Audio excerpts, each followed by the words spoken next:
जैसे ही आप स्पेन में आए, सबसे पहले आप क्या करेंगे, सबसे पहले अपनी पादुमन करा लें। सवाल होती है कि कौन सी पादुमन कराएं, तो क्योंकि जब तक आप यहाँ आए हैं, आपने एंटर कर दिया है, तो इनकी गवर्नमेंट को ये नहीं है कि कितना टाइम हुआ है यहाँ पर आते हुए।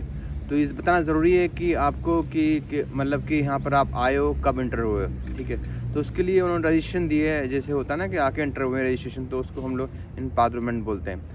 अब पादुमन कितने तरह की होती है? 2 तरह की होती है। अब सवाल ये होता है कि लोग आ जाते हैं, किसी को पता नहीं है, अब कौन सी करें। तो कोई भी स्पेनिश या कोई आप स्पेनिश आती है, उनसे कम्युनिकेशन नहीं कर सकते हैं, बात नहीं कर सकते, तो कैसे कराएंगे आप? तो आपको क्या करना है, किसी भी तरह से ना आपने जो घर के जो पादुमन करानी है, आपको जानते हैं, आप किससे पूछेंगे, जैसे भी बताएं पर्सनल वगैरह, तो कोशिश करें कि आपसे पहले घर ही करा लें, क्योंकि 1 साल ही कराएंगे तो कराने के बाद ना वो एक बार फिक्स हो जाएगी, ठीक है। मतलब लेकिन बीच बीच में चेक करते रहें। कुछ लोग क्या करते हैं, करा देते हैं, बाद में ना उसको कटवा देते हैं कि दूसरा बंदा आया, ठीक है। तो अभी क्योंकि मैं प्रैक्टिकल एक्सपीरियंस है, मुझे यहाँ तकरीबन 8-9 महीने हो गए हैं और बिल्कुल सही है, सारे काम सही चल रहे हैं। मेरा सारे काम हो गए हैं, घर की भी कराई, मैंने रेड क्रॉस भी कराई और काम भी कर रहा हूँ अल्हम्दुलिल्लाह। और काफ़ी मैं खुश हूँ सऊदी अरब से आके, जबकि मेरी सैलरी भी कम से कम 10,000 रियाल ही करीब थी, सारी चीज़ लग्जरी।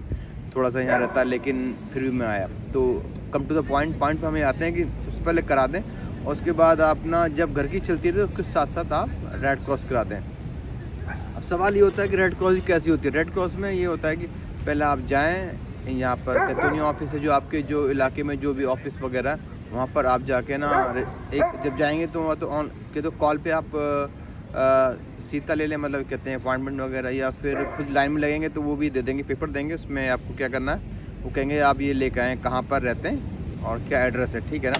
पासपोर्ट लेके जाएँ अपना, तो वो आप पेपर लेकर आ जाएंगे। तो जहाँ आप रहते हो मेन एड्रेस, इसलिए जब भी आए तो घर का इंतज़ाम कर रहे हैं, तो उस एड्रेस को आप लिखना है, ठीक है। एड्रेस लिखने के बाद आपने इन्फॉर्मेशन नेक्स्ट डे जब भी उनकी सीता मतलब अपॉइंटमेंट है, उसे जाना है, जमा कर देना।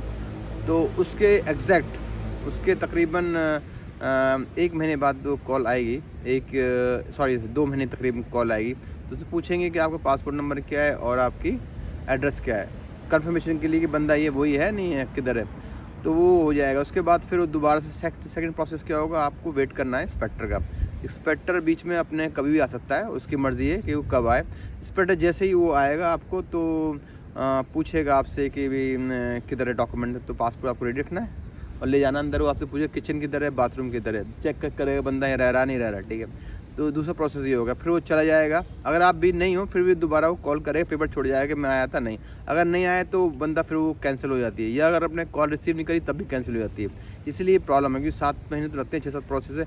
अगर ये आप कराएंगे, इस चक्कर में पता लगा आप कराते कराते 1 साल निकल गया, बाद में आप बीवी बच्चों से दूर हुए, तो और लंबा हो जाएगा। क्योंकि जब आप अपने मुल्क से यहाँ आते हो तो चाहते हो कि जल्दी से मैं अपना पेपर बन जाऊँ और मैं अपने कंट्री में जाऊँ, अभी बच्चों से मिलूँ। ऐसे नहीं कि आप यहाँ 4 साल हो गए, 5 साल हो गए, ऐसे लोग पड़े हुए हैं यहाँ पर, तो बड़ा मुश्किल होता है। इसलिए मैं सोचा कि अल्लाह ताला मुझे खुद ही हेल्प करते हैं ऊपर वाले, तो मैं हेल्प करता हूँ, तो कोई हेल्प हो, इससे फ़ायदा हो वीडियो से, मतलब ये कि इन्फॉर्मेटिव हो। 2 तरह का हो गया। उसके वजह इंस्पेक्टर आएगा तो आपके वो चेक करें, फिर बाद में 1 महीने बाद लेटर आएगा वहाँ पर ही आपके एड्रेस पे।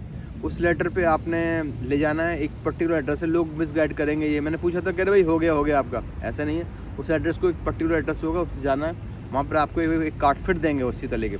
उस कार्ड को या बिना सीता भी चले जाएंगे तो आप बोलेंगे मेरी सीता नहीं मिली, दे कर देते हैं मुझे, काफ़ी फ्रेंडली लोग हैं, तो वो आप लेके वो आ जाएँ। तो कार्ड के बाद आपने फिर थर्ड बार फिर दोबारा फिर आपको अलग जाना है, तो फाइनल वो बुलाएंगे, फिर पासपोर्ट लेके फिर वहाँ पर भी अपॉइंटमेंट लेना है। तो नंबर होता है, नंबर लेंगे, अंदर जाएंगे, आपको फिर वो पूछेगा एड्रेस किधर रहे हो, कब आए हो, पूरा एंटर करेगा आपका।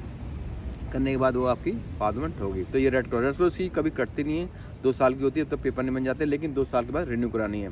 ये मैं कहता हूँ सबसे इन्फॉर्मेटिव है, क्योंकि कोई भी आदमी इस तरह की वीडियो नहीं बनाता, और बिल्कुल मैंने क्लियर बताया। और किसी दिन जब मैं नेक्स्ट टाइम वीडियो होंगे तो मैं पेपर लिखा के दिखाऊंगा, इस तरह पेपर होता है, ऐसे होता है, ऐसे होता है। तो अपना ये याद रखें। और भी कोई आपको जहन में आ रहा है कि स्पेन में आ रहा है, कोई वीडियो बनानी है तो बना सकता हूँ मैं, लेकिन इन्फॉर्मेटिव हो, लेकिन लोगों को फ़ायदा हो, मतलब ऐसी वीडियो क्या हो जो फ़ायदा हो। तो लोग शेयर करें और सब्सक्राइब करें, ताकि मैं अच्छी सी वीडियो बना सकूँ और लोगों को फ़ायदा हो।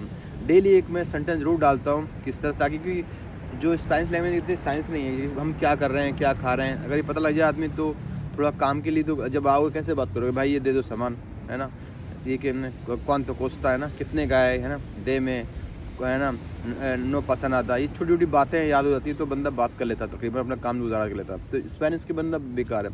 तो मिलते हैं नेक्स्ट वीडियो में। अभी मैं काम पे जाना था तो मैंने कहा अभी पेडी उठा दो, सबसे पहले बना रहा हूँ। ठीक है, अल्लाह हाफिज़।